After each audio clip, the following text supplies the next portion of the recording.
Third part of the story, fair play. Day passed and as ill luck would have it. अब दिन गुजरने लगे, जो अब इल लक था वो अलगू के साथ आ गया. Algu Chaudhary found himself in a tight spot. और अलगू चौधरी ने अपने को टाइट स्पॉट मतलब डिफिकल्ट सिचुएशन, अपने को डिफिकल्ट सिचुएशन में पाया. One of his fine pair of bullock died and he sold the other to Samjhu Sahu, a car driver of the village. One of his fine pair of bullock died. उसके जो बैलों के जोड़े में से जो अच्छे फाइन थे, बिल्कुल फाइन पेयर था बुलक का, बैलों का जो जोड़ा था उसमें से एक बैल मर गया. And he sold the other, और उसने दूसरा जो था समझू साहू को बेच दिया. और who was Samjhu Sahu? A car driver of the village. ये विलेज में, गांव में बैलगाड़ी के ड्राइवर थे. The understanding was that Sahu would pay the price of the bullock in a month's time. और उनके जो कंडीशन ये रखी गई, जो साहू हैं वो बुलक के प्राइस 1 महीने के अंदर अलगू को देंगे. It so happened that the bullock died with in a month. और क्या हुआ कि जो दूसरा बुलक था वो भी 1 महीने के अंदर मर गया. Several months after the bullock death, Algu reminded Sahu of the money he hadn't yet paid. अब कुछ महीने बाद, बुलक की डेथ के कुछ महीने बाद, अलगू ने साहू को रिमाइंड कराया उस पैसे के बारे में जो उसने अभी तक पेड नहीं किए थे. Sahu got very annoyed. Annoyed का मतलब चिढ़ना. साहू बहुत ज़्यादा चिढ़ गए. I can't pay you a penny for the wretch beast you sold me. मैं तुम्हें एक पैसा भी नहीं दूंगा इस बीस्ट के लिए जो कि तुमने बेचा था. रैश मतलब अनलकी बीस्ट, मनूस. He brought us nothing but ruin. इसने मुझे कुछ भी कमा के नहीं दिया बल्कि हमारा जो था वो नष्ट कर दिया. I have a bullock. मेरे पास एक बैल है. Use it for a month and then return it to me. तुम इसको 1 महीने के लिए यूज़ कर लो और उसके बाद मुझे वापस कर देना. No money for the dead bullock he said angrily. वो गुस्से में, ही है अलगू, नहीं सॉरी समझू साहू इज़ ही. वो गुस्से में बोले कि मेरे पास कोई भी पैसा नहीं है मरे हुए बुलक के लिए. Algu decided to refer the case to the panchayat. और अलगू ने डिसाइड किया वो उस केस को पंचायत में ले जाएंगे. For a second time in a few month preparation for holding the panchayat were made. और सेकेंड टाइम, कुछ महीनों में दूसरी बार जो है पंचायत की प्रिपरेशन होने लगी.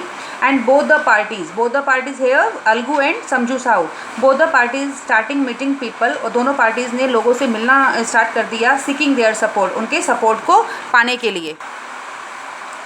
The panchayat was held under the old banyan tree. अब पंचायत जो थी दोबारा से वही ओल्ड बैनियन ट्री के नीचे लगाई गई. Algu stood up and said. Algu खड़े हुए और बोले, the voice of the panch is the voice of God. जो वॉइस होती है, पंच की जो आवाज़ होती है वो भगवान की वॉइस होती है. Let Sahu nominate the head panch. वो बोले कि साहू को नॉमिनेट करने दो, हेड पंच का नाम साहू को नॉमिनेट करने दो. I will abide by his decision. मैं उसके डिसीजन को एक्सेप्ट करूँगा.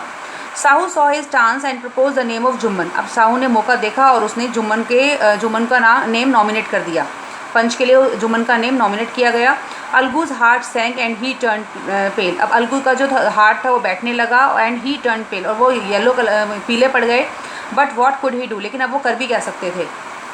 The moment Jumman became head panch. अब वो क्षण आया जिसमें कि जुम्मन जो था वो हेड पंच बन गए. ही रियलाइज हिज रिस्पॉन्सिबिलिटी एज जज and the dignity of his office. और उनको अपनी जो रिस्पॉन्सिबिलिटी थी जज के रूप में वो समझ में आई. And the dignity of his office, और अपने काम की इज्जत. Could he seated in that high place have his revenge now. अब वो सोचने लगे कि उनको इस हाई प्लेस पे बैठना चाहिए या फिर उनसे बदला लेना चाहिए. He thought and thought. वो सोचते रहे एंड सोचते रहे. No, he must not allow his personal feeling to come in the way of speaking the truth and doing justice. उन्होंने सोचा कि मुझको अपनी पर्सनल फीलिंग जो है उसको नहीं आने देना चाहिए स्पीकिंग दैट, सच्चाई के बीच में और न्याय करते वक्त अपनी पर्सनल फीलिंग्स को बीच में नहीं आने देना चाहिए. Both Algu and Sahu stated their cases. अब दोनों अलगू और साहू दोनों ने अपना केस समझाया. They were cross examined and the case was considered deeply. अब उन दोनों को, they hear Algu and Sahu दोनों को क्रॉस एग्जामिन किया गया, उनसे क्वेश्चंस पूछे गए. And the case was considered deeply, और केस को काफ़ी गहराई से देखा गया. Then Jumman stood up and announce. उसके बाद जुम्मन खड़े हुए और बोले, it is our opinion that Sahu should pay Algu the price of the bullock. कि हमारे विचार से साहू को जो है अलगू को पैसे देने चाहिए, बुलक के पैसे पे करने चाहिए. When Sahu bought his bullock. जब साहू ने ये बुलक खरीदा था, it suffered from no disability और डिसीज. उस टाइम उसको ना तो कोई बीमारी थी ना ही कोई परेशानी थी. The death of the bullock was unfortunate. और जो डेथ है बुलक की वो एक दुर्भाग्यवश हुई है, बदकिस्मती से हुई है. But Algu can not be blamed for it. और इसके लिए हम अलगू को ब्लेम नहीं कर सकते. Algu couldn't contain his feeling. Algu अपनी फीलिंग्स को अंदर नहीं रख पाया. He stood up and said loudly over and over again. वो खड़े हुए और चिल्ला के बार बार बोलने लगे, victory to the panchayat. Panchayat की जीत हो. This is justice. यह न्याय है. God lives in the voice of the panch. भगवान जो है वो पंच की वॉइस में रहते हैं. Soon after, उसके बाद जुम्मन केम टू अलगू, जुम्मन अलगू के पास आए, एम्ब्रेस्ड हिम एंड सेड, उसे गले लगाया और बोले, सिंस द लास्ट पंचायत, पिछली पंचायत में, I had become your enemy, मैं तुम्हारा दुश्मन बन गया था। Today I realise what it mean to be a panch, लेकिन आज मुझको एहसास हुआ कि पंच का क्या मतलब होता है। A panch has no friend no enemy, panch का ना तो कोई दोस्त होता है और ना ही कोई दुश्मन होता है। ही नोज ओनली जस्टिस, उसे केवल न्याय के बारे में पता होता है।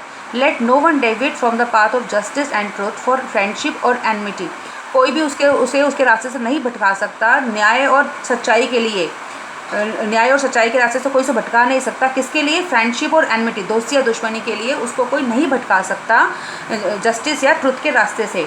Algu embrace his friend and wept, और अलगू ने अपने दोस्त को गले लगा लिया और रोने लगे। And his tear washed away all the dirt of misunderstanding between them, और जो उनके आंसू थे, जो उनके बीच में, जो दोनों के बीच में मिसअंडरस्टैंडिंग थी, उसकी धूल को उनके आंसुओं ने धो दिया। So children, this story is completed and I hope you have understood the story well.